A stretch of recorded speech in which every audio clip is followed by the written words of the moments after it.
I don't want to share someone else's thoughts. I want to create my own original thoughts.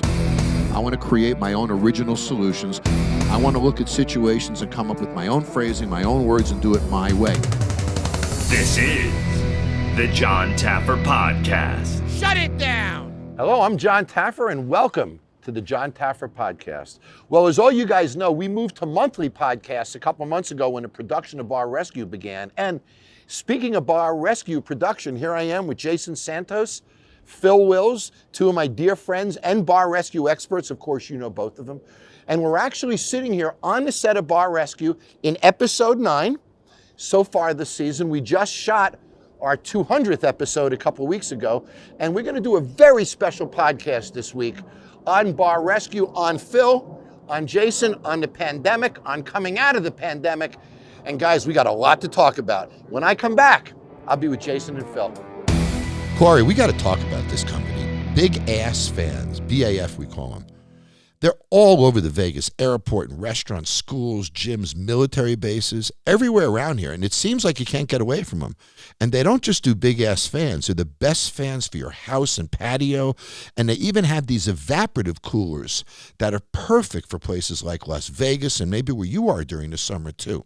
If you haven't seen them, check them out. Go check the website. You'll never guess the name of the website, Corey. BigAssFans.com. So check it out, BigAssFans.com. That's BigAssFans.com. So, you know, Corey, when I opened up Taffer's Tavern, I didn't want TVs with guys sitting behind desks all day. I wanted great video programming. So I chose Atmosphere TV. Atmosphere TV is home to 40-plus content channels, including their flagship channel, Chive TV. It's built for your business and proven to keep your customers sitting, eating, drinking, and spending more money.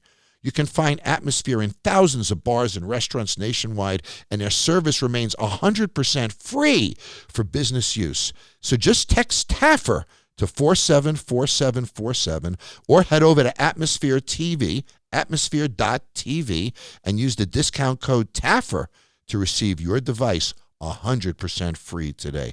That's atmosphere.tv, atmosphere.tv. So, Phil, we've been together a long time, buddy. We have, yeah. It's been a fun ride so far. It has. So we actually met at Fridays, didn't we? We did, yeah.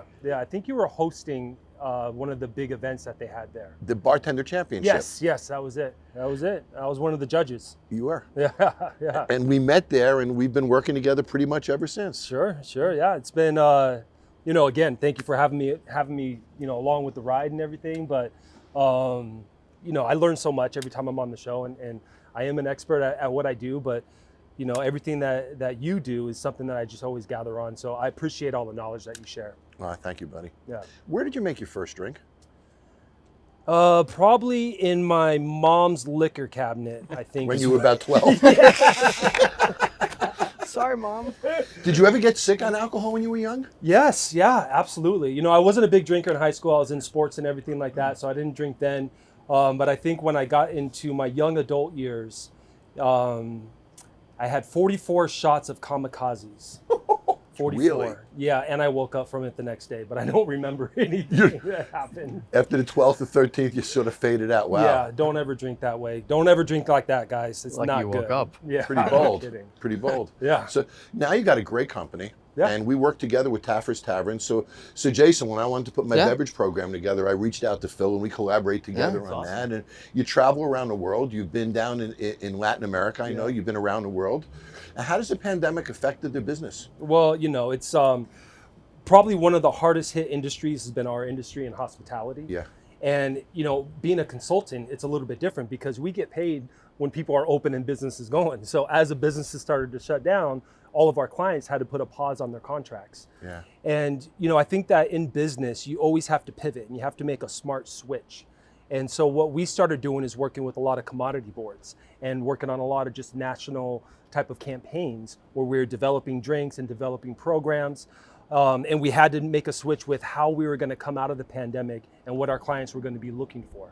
So we started to develop a lot of different systems to help them out as far as training, as far as production of drinks and that type of stuff. Wow. So you've gotten through the year pretty well then. Yeah. You know what's incredible, Jason? His timing was uncanny. About a month before the pandemic was born, he had a baby. Ironic. So you really got to spend the first year Yeah. at home. So in a way, the timing was pretty good for you. It was great. You know, it's you're spending all that time with, you know, at home, and what better way to spend it than with a child that you just had, and being able to be there all the time. Because I mean, you know, we travel all the time. We're always off doing things, and luckily, you know, you have a good woman behind you to kind of hold down the fort. But I wouldn't have had a chance to spend that first year of my child's life. Avalon's her name. If it wasn't for the pandemic. So you always look on the bright side of things. Yeah, pretty amazing. You look back at this and there'll be some great memories. Absolutely. Yeah. You know, it's funny, Jason, I've worked with so many chefs on television, and you know, so many chefs get out of chef school today to be media stars. Yeah. They almost don't know how to cook, they're media stars. Then they go on TV shows, I'm very frank, like they go on TV shows on other networks that I won't mention, and they have culinary producers standing next to them. Of course, yeah. And they can make one plate of food, Right. and they're rated on that one plate of food. They've Yep. never worked in a kitchen in their frickin' lives. You know, to make 20 plates of food at once is unfathomable to them. Yeah. And they're just not real chefs. Yeah. And then, you know, I get to meet guys like yourself, who is also a TV celebrity chef, but the real deal. Yeah. So when did you start cooking? So I actually started my whole life. My dad was a Navy SEAL. My mom was a paramedic. And I started cooking at 15. I worked at a bowling alley and a snack bar, and I went to culinary school. And I sort of joke and say I came out of the womb making aioli. You know, it's like all I've ever done. I've never had another job. 26 years. I'm as passionate today as I was like getting out of culinary school. I mean, I literally just got goosebumps. I love it. Love what I do. And I think, you know, the whole celebrity chef thing, it's like, you know, you can be on TV all you want, but at some point you're going to have to cook. You have to back it up, you know, and the more you can back it up, I think the more believable and just you do a better job, you know? Yeah. You worked at some great restaurants coming up, of course, as you've learned your chops. What was the first one you owned? First restaurant I owned was Abbey Lane. It's been open now for almost 9 years. It was big out of the gate, 335 seats right in the heart of the theater district. In Boston? Yeah, in Boston. And it was a lot. It was very stressful. I was in over my head a little bit with such a big restaurant, but I worked every day. I got it running. It's super profitable, and it's been open now pushing 9 years. Wow, and how many do you have now? So I have 4 restaurants now. I have a 5th on the way, and I'm hopefully working on a 6th in the casino as we speak. So it's been good. You know, I mean, I opened one during the pandemic. I decided to open a second one during the pandemic. So like Phil, I got to sit home. I got to spend time and actually think, take deep breaths. You know, I don't want to discount everybody being sick. It's, you know, a horrible thing what we went through, but I really got to sort of restructure my business, restructure myself, and kind of, you know, figure quick on my feet, what are we doing next? And it's really helped myself, my family, and my businesses. Yeah, and the funny thing is your 5th restaurant is opening right next door to Taffer's Tavern. Yeah. In the Arsenal, so I'm thrilled about it. It's unbelievable. So and the I'm going to eat odds. in your restaurant, you're going to eat in my restaurant, Yeah. we'll cross-promote. And, Yeah. you know, I always say the greatest place for a restaurant to be is next door to another restaurant. Absolutely. And the greatest place to be is next door to another bar. Yeah. And, you know, we work together and we build the destination, so I'm excited. So we're Yeah. both opening in the Arsenal in Boston. Yeah. When do you think you'll be open? I'm hoping to open July 1st. You know, I mean, we'll see, but close as I can to July 1st. That's the plan. So we're going home to be a few stretch. months behind you. Yeah, home stretch. It's in phases, but I think we're pretty close. Yeah. Phil, what was your first bar rescue? My first bar rescue was actually here in Las Vegas, which is ironic because we did the Bacon Bar. The Bacon Bar. Yeah. So one of the greatest lines in the history of bar rescue was when Phil walked behind the bar and says, what did you say? I said, hey, Justin, this is how you bartend, bro. Bro. I didn't realize that was your first episode. Then Yeah. you had quite an icebreaker then in that first. What was it like? Was it surprising to you that first time? Was it different than you thought? Yeah, you know, I've dabbled in entertainment, being from Hollywood and everything, so I've been behind the camera before. You know, my passion always lives behind the bar. And I remember coming to set, and I had known about the show. You'd already had success. I think I came on in season 3. And, you know, I went to the producers. I said, how do you want me to act? And they just looked at me like I was crazy. And they're just like, what do you mean? You're a bartender. And I was like, well, how do you want me to act, though? And they said, just go out there and do what you do. And I was like, it's probably the easiest gig I got. But then that's when I realized it wasn't just a gig. And I started to realize it was the grandfather who had lost all of his money, sunk it into this bar for his kids and his grandchildren. And then I saw the aspect of how we help people every time we go to these places. And so everything just switched to, this is the real television. It's not scripted. These families are down and out. They're losing everything. And you come in there and you help them out and you change the whole lifestyle that they have. So it's not about a script. It's not about the camera. It's not about TV. It truly is about helping these families. Yeah, it's wonderful, isn't it? Yeah. I mean, it feels good every week when Absolutely. we go home. You know, Jason, what was your first one? So we were in Colorado Springs, and it was the Triple Nickel Tavern. I remember that one. And it was crazy. And same thing, you know, I went there thinking, okay, like maybe we'll have some sort of script, and boy, was I wrong. It was just as real as it gets, which makes it so much easier for us. It's organic. You know, I left my restaurants to come help. We're sincerely helping. Like, we're here for a reason. I mean, it's a great show, and it's a great thing to be a part of. I mean, it's made me a better chef because I've learned what not to do a lot of times, but also what to do. And, you know, when you change things, I learn a lot. I take it back and I institute it in my restaurants.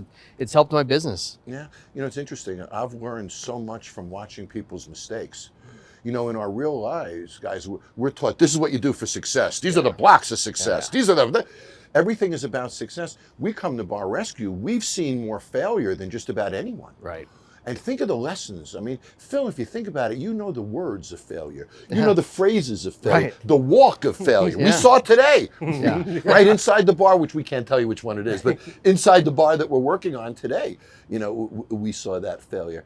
So you get to work with Gordon as well, of course, who's a wonderful guy. And you get to work in these chef competition shows. But this is really the only show that's a transformational show that you've gotten to work on. Yeah, correct? I mean, this is real on, you know, in set, in the restaurant, in the bar, I mean, with real people and real situations. And it's, you know, it's sort of apples and oranges, but I enjoy this so much. I mean, I love to see the transformation in such a short time and to be a part of it. I mean, I literally go home and just thank I can't believe I got to be a part of something so big. It's amazing. It's amazing. Thank you, buddy. So what's your best moment, Phil, in bar? Do you have one that just rises to the top? Yeah, you know, there's you get asked that question quite a bit. And I think that my best moment was probably my first episode, where I just had that act out with the bartender and, you know, really was able to put him in his place. Yeah.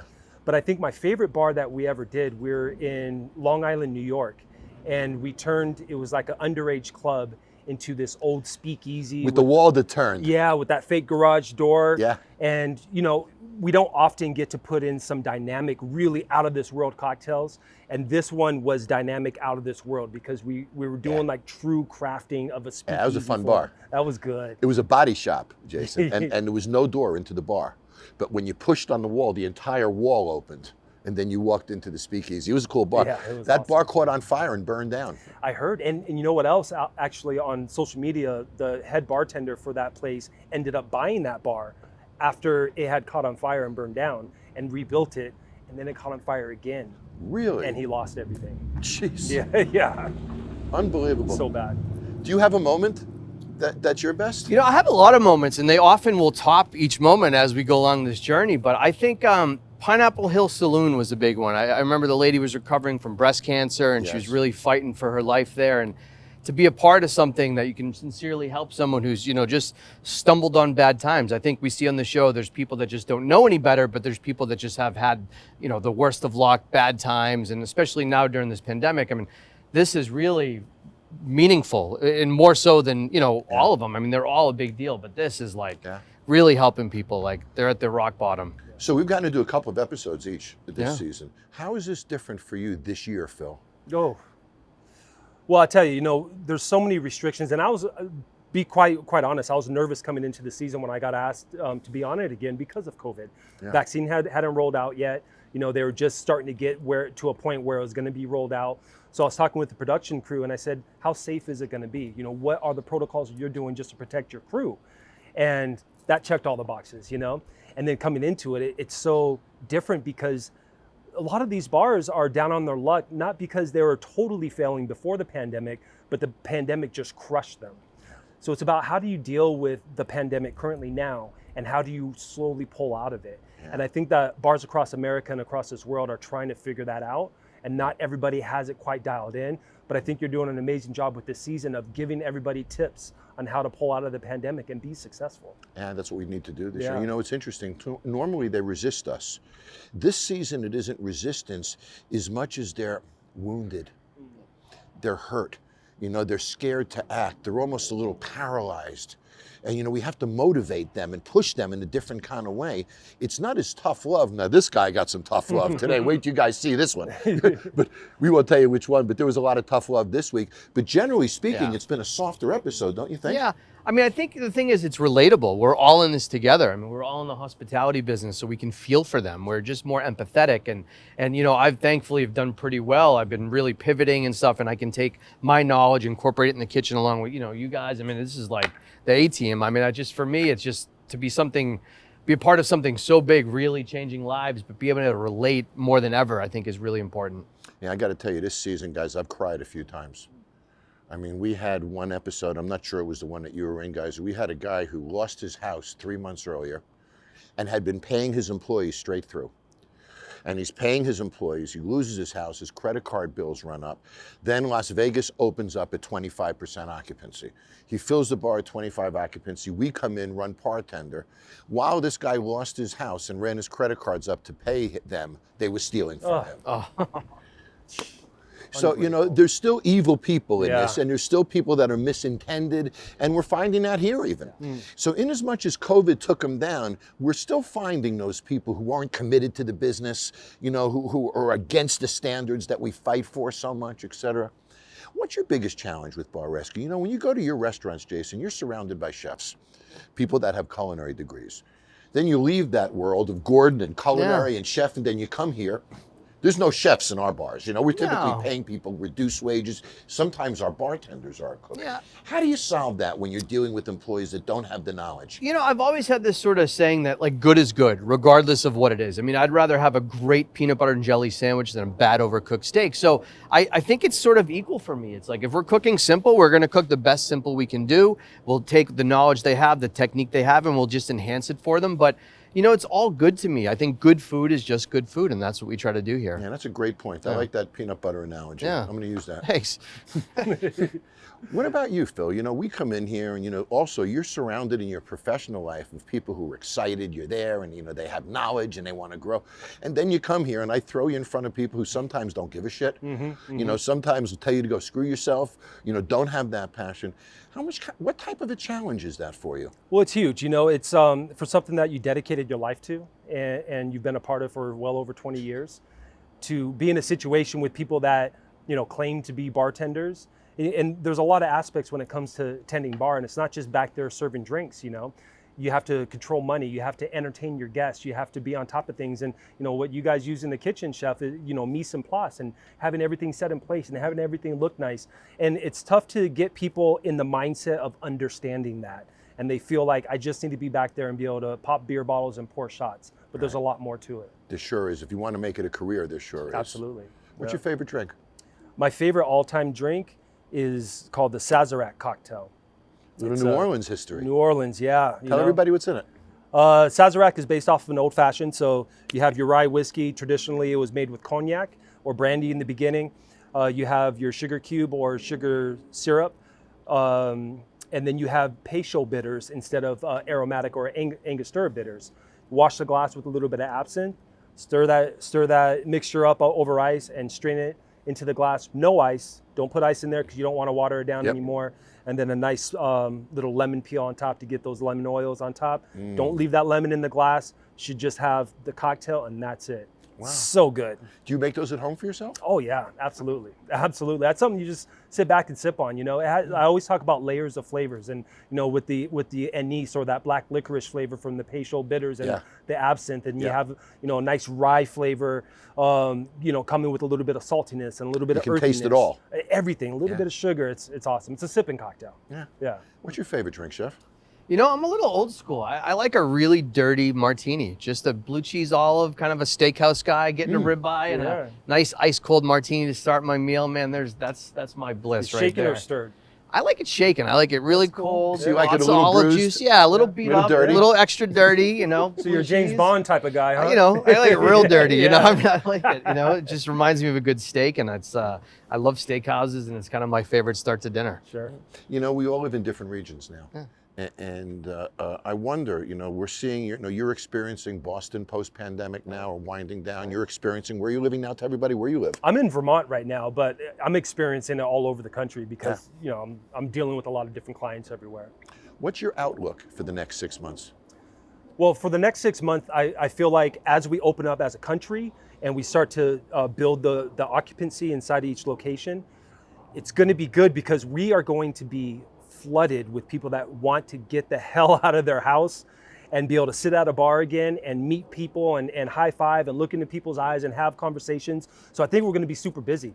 And what I'm finding right now is that the trouble is hiring good staff. Right. It's a pain in the ass all around the country. Part of it is due because, people can sit at home and make more money than they would going into work.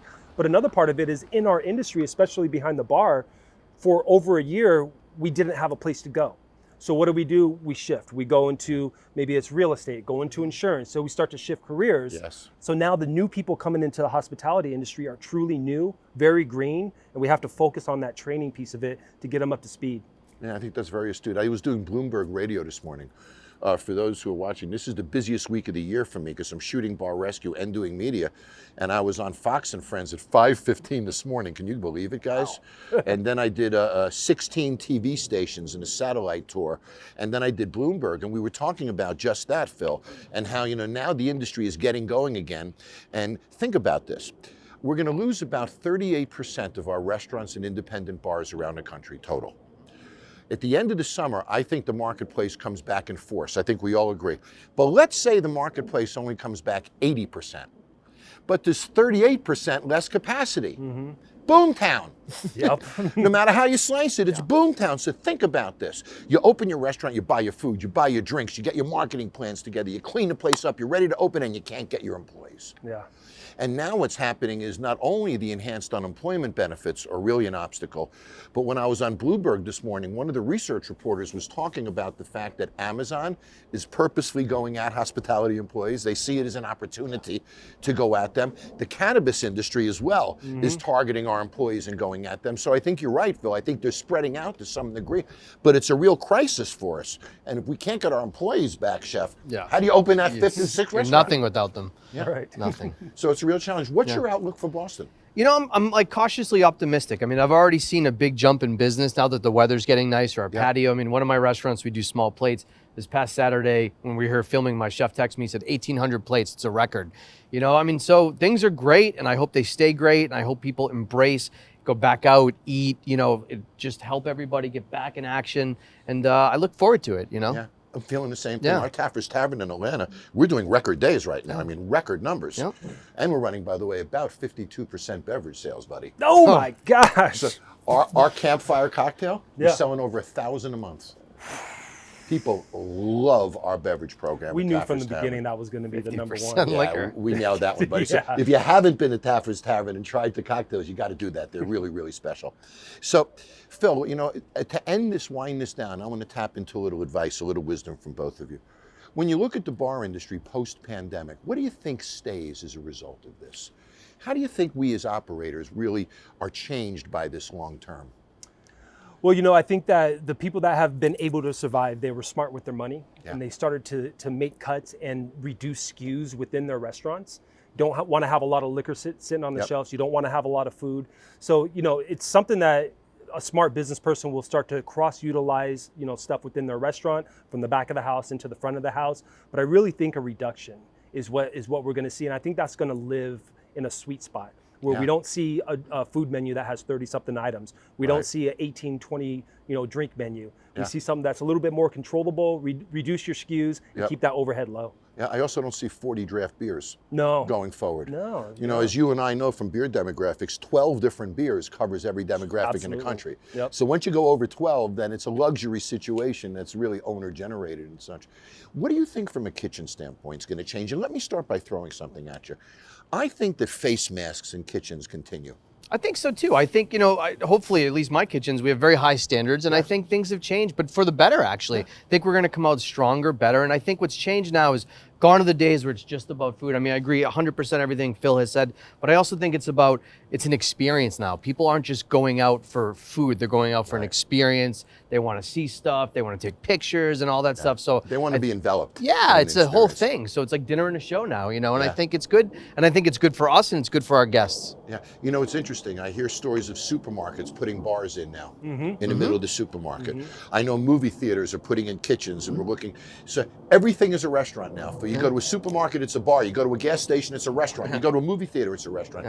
So we're getting so segmented that our industry is now being placed within other industries to a far greater level. Look at stadium food service now, Chef, and the It's quality top notch. and the branding of that you type of see.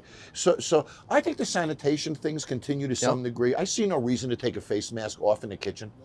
I think, when you look at flus and colds and sneezing and all those kind of things, it makes sense to me. So I think some things continue. Yeah. But I'm with you guys. I see Boomtown in the next few months. Yeah. Agreed. I see another untapped market is it's been capitalized on food is to-goes. And now that, during the pandemic, a lot of liquor laws were kind of loosened up. And so we're allowing cocktail to-goes. Yeah. And I think that's for the bar side of things, the next biggest area of opportunity for most, business owners to be able to develop a great to-go program for alcohol, if your state is allowing it and the laws allow it. But there's so much money in that. People want to have a great cocktail at home with their food. Taffer's Tavern is now working with Goldbelly, and we're developing Bloody Mary bars, Nice. old-fashioned bars, martini bars that would ship out without alcohol. Yeah. So you have, fresh, great tomato juices, fresh squeezed juices, all the spices, all the condiments, great garnish selection in a beautiful box. And think about if a bar did that, Yeah. and dropped that at your house. So every Sunday morning I get, Phil's Bar brunch box. Right. And I get my own vodka, my own tequila. And so there's great opportunities for bars to do things even without alcohol Absolutely. today. Yeah. And that's what's fun. This year forced us all to think out of the box. And I think that's the good thing that comes from this, is thinking out of the box. Yeah. Guys, this has been a blast. Awesome. I love you both very much. We've been through a lot Thank of you wars very together. much. Yeah, man. Thank you. When I get to sit with not only my buddies, but professionals like this is what makes Bar Rescue great for me, is the fact that together we actually do help people. And everything we do is real and nothing is scripted ever. And we cross our 200th episode this season, guys. 11 years of doing this. Unbelievable. 200 bars. Think of how many employees we've helped in 200 bars. Unbelievable. Think of how many owners we've helped, how many managers we've helped. Yeah. So guys, our work is great. We're going at it strong. Don't miss the Bar Rescue premiere this Sunday on Paramount Network, 10 o'clock Eastern time. It's going to be one heck of a season, and we can't wait to show you what we've worked on this year, guys. So thank you all. We'll see you next week. If you want to be on my podcast or be involved in a podcast, send me an email to podcast@jontaffer.com. I'm always eager to talk to you.